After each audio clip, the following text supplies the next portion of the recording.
नमस्कार, सच्ची रिपोर्ट में आपका स्वागत है और मैं हूं आपके साथ निकिता श्रीवास्तव। आइए रुक करते हैं आज की तमाम बड़ी खबरों का। श्री हरिदत्त डिग्री कॉलेज की रेड रिबन क्लब की शाखा के द्वारा HIV विषय पर एक जागरूकता कार्यशाला का आयोजन किया गया। कार्यक्रम के मुख्य अतिथि डॉक्टर आलोक शर्मा रहे और कार्यक्रम की अध्यक्षता नोडल ऑफिसर अशोक ने की। कॉलेज निदेशक डॉक्टर आलोक शर्मा ने HIV के कारण, लक्षण, बचाव और जागरूकता से संबंधित महत्वपूर्ण जानकारियां साझा की। उन्होंने विद्यार्थियों को बताया कि सही जानकारी और सावधानियों के माध्यम से इस बीमारी से बचाव संभव है और समाज में फैली भ्रांतियों को दूर करना आवश्यक है। इस कार्यशाला में राजेश्वरी, रेणुबाला, सुमित उपाध्याय, अर्जुन सिंह ने अपने विचार रखे। इस अवसर पर रेड रिबन क्लब के nodal officer Ashok, doctor Neeta Mathur, doctor Poonam Dixit, doctor Rajkamal Diwakar, Vinod Awasthi और देवदत्त, राम मोहन, महेंद्र इत्यादि मौजूद रहे। वायरस कोई बड़ी बीमारी नहीं है, बल्कि अज्ञानता बड़ी बीमारी है। लोगों का सोचना है कि एड्स हाथ मिलाने से या फिर साथ खाना खाने से फैलता है।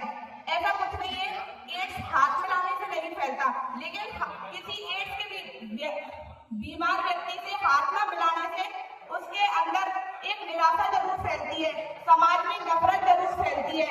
इसे दूर करने के लिए रेड रिबन क्लब ने एक क्रांति चलाई है। रेड रिबन क्लब केवल एक नाम नहीं है, ये एक वादा है। वादा ऐसे व्यक्तियों की केयर का जो HIV वायरस से ग्रसित है, अवेयरनेस का जो इसके प्रति अभी जागरूक नहीं है, और एक्शन का ऐसे युवाओं के लिए जो भविष्य में अपने भविष्य को सुरक्षित बना सकें। बस, thank you.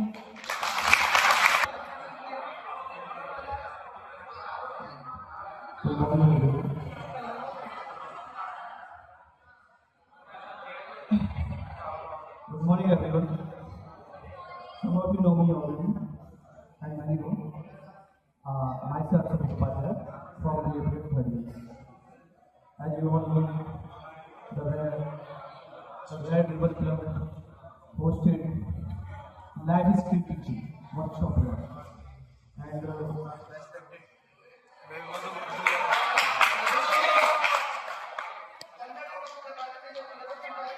Bol. Keep quiet for 5 minutes. I will keep it short. All the respected teachers and the other speaker, Ms. Rajeshwari, and the other already spoke about the medical aspect of it. Today's workshop is on life skill teaching. So I will highlight my views on that topic. And life skill, as you all know, in early human society was just restricted to survival. But in today's world, it is more broader. So I will focus on that.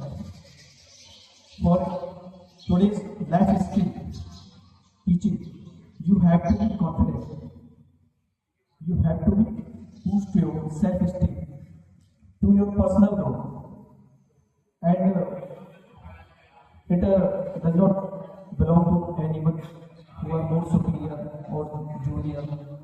It is same for everyone. You can boost your confidence, boost your self-esteem, and learn some practical skills like valid communication skills, valid speaking skills.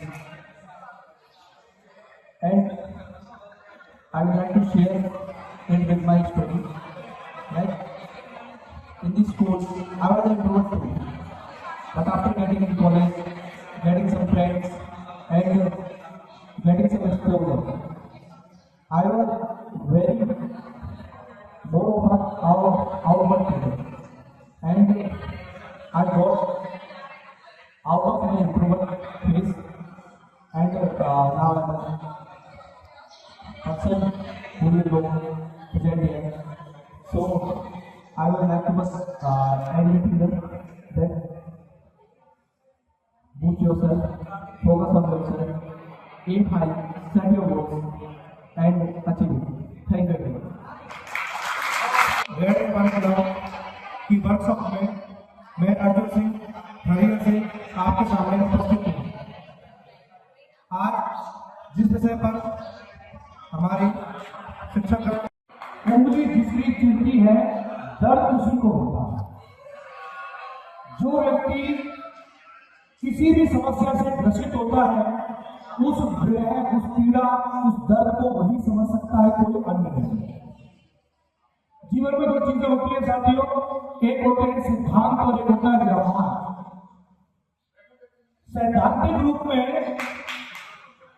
हम यहाँ इकट्ठे हुए और हम इस बात पर परिचर्चा कर रहे हैं कि कोई भी बीमार व्यक्ति है उसे हमें घृणा के भाव से नहीं देखना चाहिए, लेकिन ऐसा होता नहीं है। और ऐसा होता नहीं है, इसी उद्देश्य से हम आपके विचारों में थोड़ा सा परिवर्तन लाना चाहते हैं, उस ज्ञान के आधार पे कि वास्तव में ये जो बीमारी है, ये हाथ मिलाने से, साथ खाना खाने से, एक दूसरे के पास बैठने से फैलती है। लेकिन फिर भी मन है ये मानता नहीं। अगर किसी को HIV तो बहुत बड़ी बात है, किसी को खांसी जुकाम हो जाए तो आप देखो, आप उससे दूर रहेंगे, क्योंकि हो सकता है मुझे नहीं हो जाए। वो खांसी जुकाम से भी हम डरते हैं, वायरस चल रहा है, मैं बीमार ना हूं। यहां मैं इसलिए आया हूं, ज्यादा लंबा समय नहीं लूंगा, केवल एक मुद्दे की बात करने आया हूं, केवल एक मुद्दे। मैं बोलना नहीं चाह रहा था, लेकिन मैं आया, मैं केवल अपना एक अनुभव साझा करना चाहता हूं, क्योंकि मैं हमेशा वही बात कहता हूं जो मैंने जीवन में अनुभव किया है। दोस्तों, बीमारियां कब किसको कहां और कैसे हो जाए, इसको आप किसी को नहीं पता। और अचानक कोई व्यक्ति किसी बीमारी से ग्रसित हो भी जाए तो सबसे पहले उसे जिस चीज का विशेष का ध्यान रखना चाहिए वो है उसका मानसिक संतुलन। सबसे पहले मानसिक संतुलन बिगड़ता है। मेरे घर में अगर कोई बीमार व्यक्ति है तो उसका मैं क्या करूं, क्योंकि हमारे देश में राय देने वाले बहुत है। किसी को कुछ हो जाए ऐसा कर ले, किसी को कुछ हो जाए वैसा कर ले। उस समय विशेष पर हमें हमारे मानसिक संतुलन को बनाए रखना चाहिए और उचित समाधान ठंडे दिमाग से सोचकर उसका करना चाहिए। रही बात कि कौन क्या कहेगा, तो ध्यान रखना, ये लोग ना तो तुम्हारी विपत्तियों में, तुम्हारी समस्या में तुम्हारे साथ खड़े रहेंगे। बहुत कम बिरले लोग होते हैं जो आपके साथ खड़े होते हैं, केवल आपके परिवारजन, इसके अलावा कोई बड़ा नहीं होता। तो ध्यान रखें, जब हम खांसी जुकाम से एलर्जी करने लग जाते हैं अपने क्लासमेट से, तो अगर बाई चांस किसी को HIV हो गया, ना करे ईश्वर हो जाए, तो उससे तो 10-10 फीट या 100-100 मीटर की दूरी रख लेंगे हम। उसके घर नहीं जाएंगे, ना उसे बुलाएंगे। ये बात सत्य है या नहीं, बताओ हाथ खड़ा करके। सिद्धांत बने व्यवहार में, ये it's a real fact. Rameshwar फौजदार की रिपोर्ट।